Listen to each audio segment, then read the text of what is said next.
Well, in the last slide, you saw that parents are often advised to just focus on one language. Um, Sometimes they're advised to focus just on one language, and that's their home language, but that's when I do hear that, it's for younger children, and it's very rare.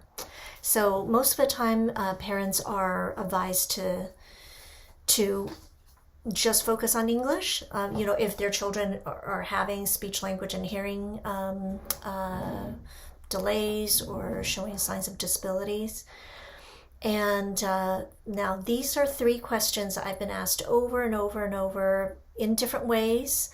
And you'll be asked over and over in different ways. So I figure you should get good at knowing what the answer is and answering it. So here are the three. The first is, if a child already has speech and language delays, they're already having difficulties, won't doing more than one language just confuse them more, or cause them to fall further behind, right? The second one is, if the child's therapist, teachers, they don't speak the home language of the family, should the parents speak English, and should everyone speak English just to help them speed up learning English faster so they could access all of their services?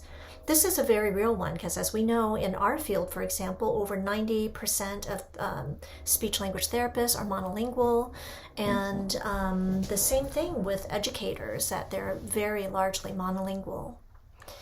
And then the third one is, this is for a family who is open, or even an educational team working with a family who's open to more than one language, but they have questions about, should we keep them separate? In the Wednesday section, there was a whole discussion we had about one person, one language as a method for raising bilingual children.